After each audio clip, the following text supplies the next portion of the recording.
Mr. Goodlove, you are welcome. I think he's Yeah, connecting from Ghana. sure. All Hi, right. Yep. how you doing?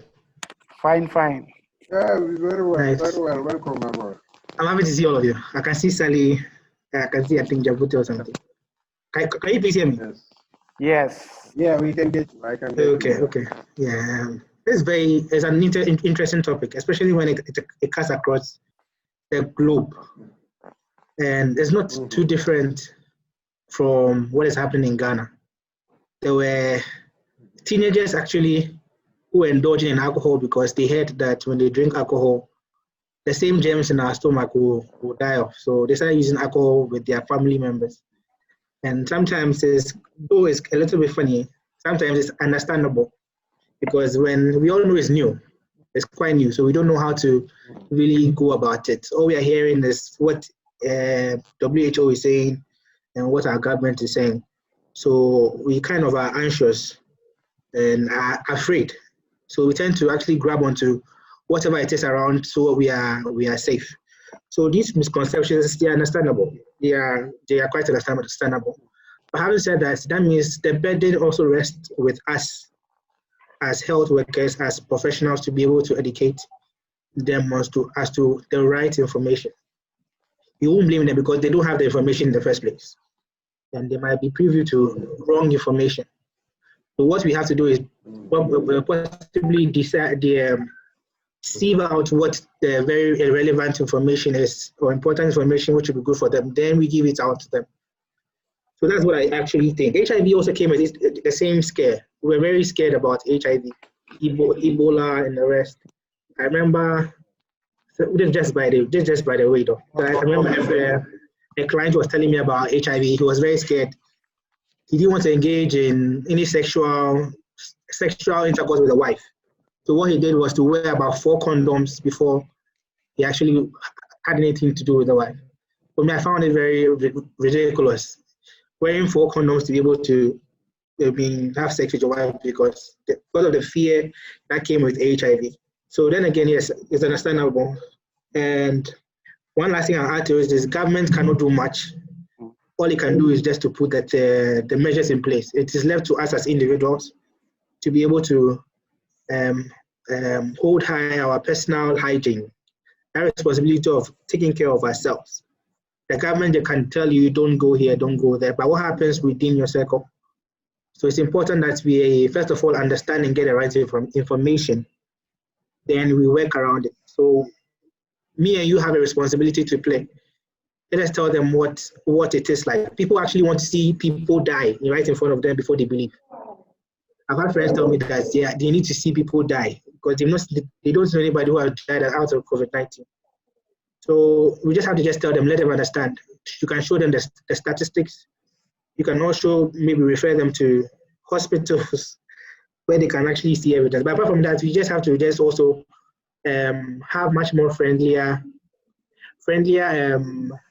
advertisement of educating people, maybe in a video, in a drama, in sporting activities, because then that's where the fun is. As we have fun, we could be able to also learn. So maybe we have to diversify our approach to be able to reach the people. The people are scared. The people are anxious. They hear it's killing people, but then they don't know how to go about it. So they'll fall out to, like it's just like a drowning man. A drowning man will hold on to a straw to actually survive. So that is a little I would want to add to it. I just hope I've been able to communicate something. Thank you so Thank much. you.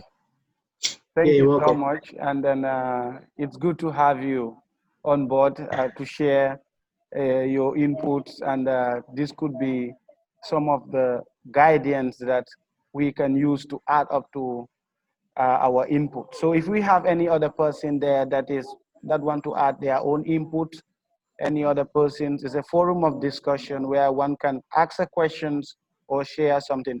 But you can always text your question down and then it can be easily noted. Solomon. You're welcome. I just wanted to add something to what the PRO have said.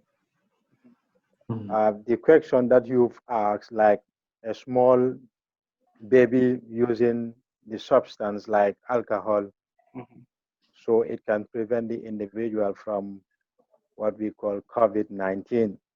When it comes to drug usage, when you are not up to 18 years, you are more likely to be addicted to that substance than an adult.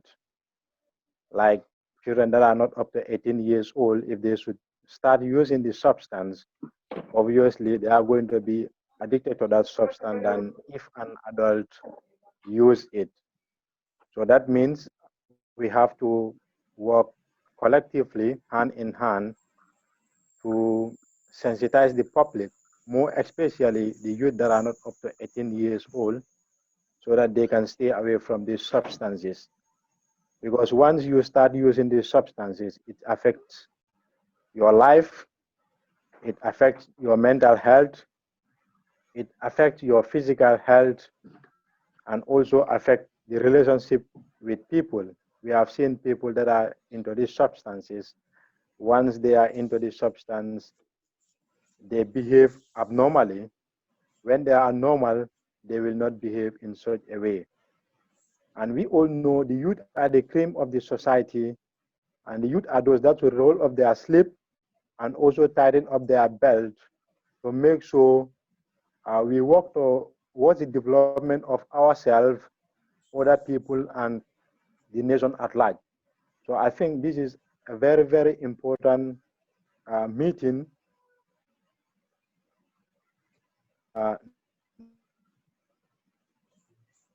not only to us, but disseminating the information to every individual. As my boss said, the last theme for this year's commemoration of World Drug Day, which says better knowledge for better care. If you have a better knowledge in whatever you are doing, obviously you will be able to care for that individual or whatsoever it is.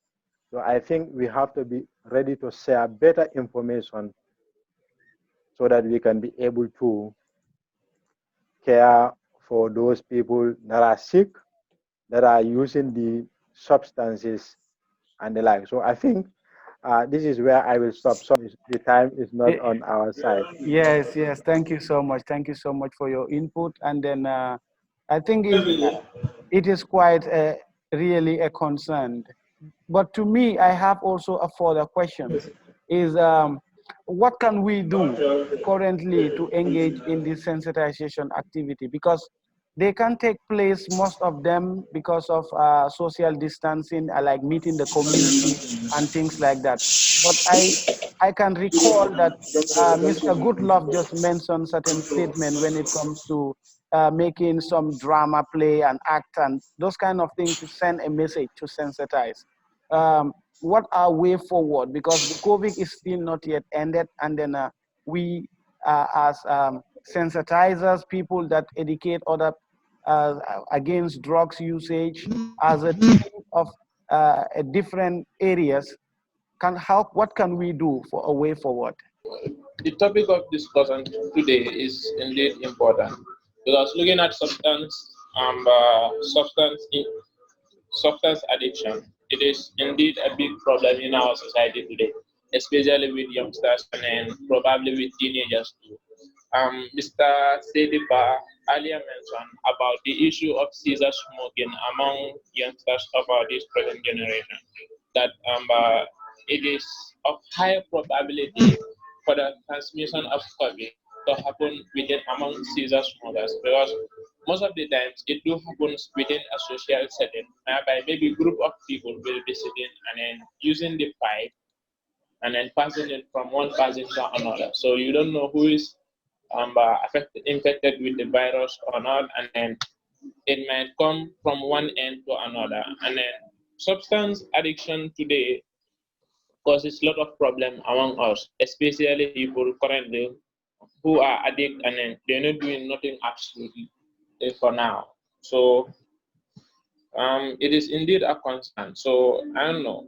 Maybe like I will give the floor to other people, then maybe later, then let me come in, because currently the network is kind of getting down. Yes, Solomon. Okay, you welcome back, Mr. Saidybah. Please come on. Yes, thank you very much. And we'll also use this opportunity to thank Mr. Godlove for it shows that at least the hearts and mind are still here with us. We might still be apart due to issues here and there. I will definitely just want to have a take from Sally, especially as a social worker and a person who is working with alleged child offenders. I'm sure they've been doing a lot of work around this because I can present some of these issues even with our officers with regards to their own safety on the ground. When you were doing some of this work without personal protective equipment. Society, most especially the community people, are on denial stage right now about COVID. Like what God loves said, they will tell you, we haven't seen any dead body. We haven't seen somebody that have coronavirus. Why do you force us to believe it?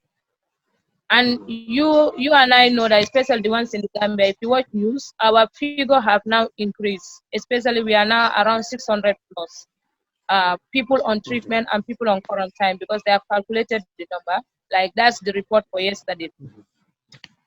For me, I can say about myself on quarantine, I'm well equipped. But the ones outside, social workers outside, because you have to get yourself your own masks and your own sanitizer for you to be able to talk to people.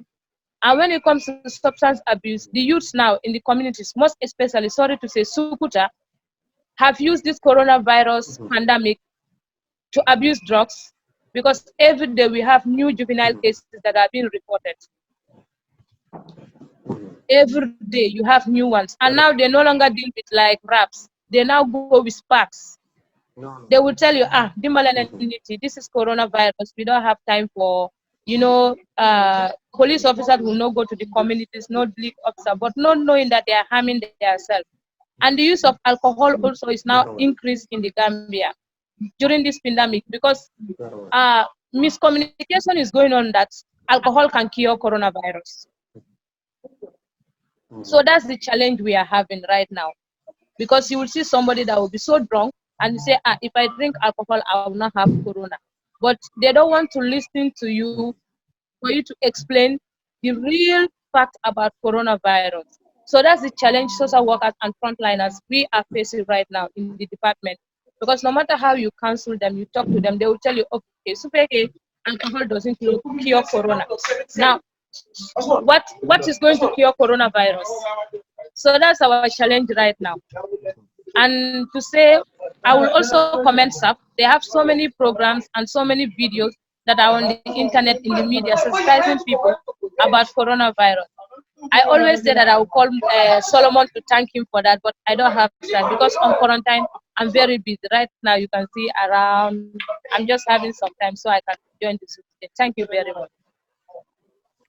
Thank you, Sally. Thank you. That's quite a brilliant input. And then as we are all observing in the society that the usage is increasing, and then people are using the opportunity of this corona to back their themselves upon using it at the end of the day. So right now we have a 5 minutes. So anybody who have any other thing to say, because very soon the program is Misconception with regards to the abuse of drugs, with regards to some of the therapeutic or medicinal benefits of some of these drugs. When you started saying this, what I looked at is when we communicate, in most instances, we have to be very careful. We have to understand the psychological profile of the people that we communicate in. We look at some of the misconceptions that will arise. I will give one of these examples from one of our marketing class with regards to freezer-cream, how miscommunication and sometimes people can, there was this food for kids that was called freezer-cream. It was very common in those days. It has the picture of a baby. So there is this specific community where this company did not do their market research very well before they entered that market. Mm-hmm. So, we have what we call corporate espionage sometimes with regard to institutions and how they undermine each other in the market. Mm-hmm. So the rivals had this or put this in the minds of the people that, and you do not understand this company. You see the way you have sardine, you have the picture of a fish, inside is a fish, right? You have canned drinks, sorry, this canned beef, luncheon meat. If you have pig, it is pig. If you have meat, cow, it is cow. So then what is happening? These people are going to kill your babies, put them in can, and then sell it to you. You know, logically, that doesn't make sense. But it actually affected. And this, if you go to Philip Kotler's book on marketing, on other Ricardo 4 edition, you make this example there, a renowned marketing book, marketing management book.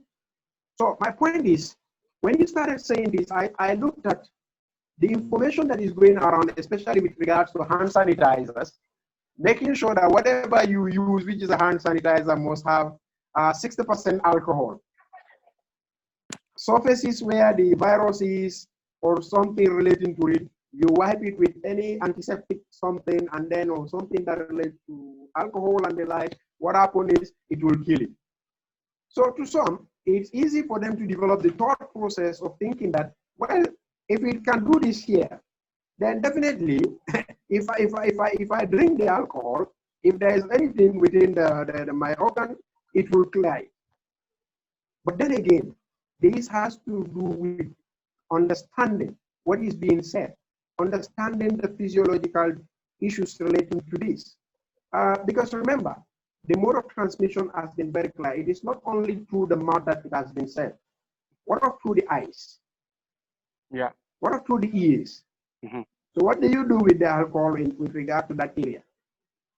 And then also, remember, taking this alcohol, what does it do to your body itself? The heart rate, because we all know that it affects motor function. There is no dispute about that. And what of the other issues that are associated with it that we cannot discuss here because time cannot permit us? So I believe that it's not only an issue with regard to the Christians, it's a communication issue.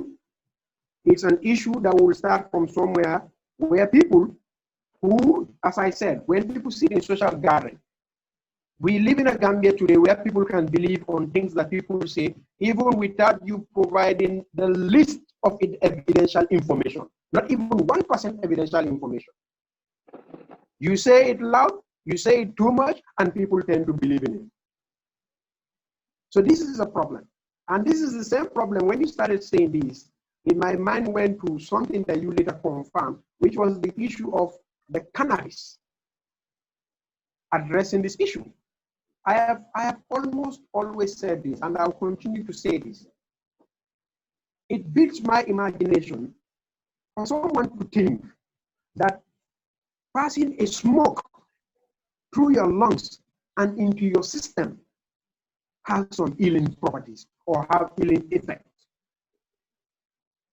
Even with regards to the medicinal component that people talk about. These things go through laboratory standard. It goes through a process. It goes through an extraction process. So I believe that these are all some of the issues that we need to address as UNODC, the theme for this has said, better knowledge for better care.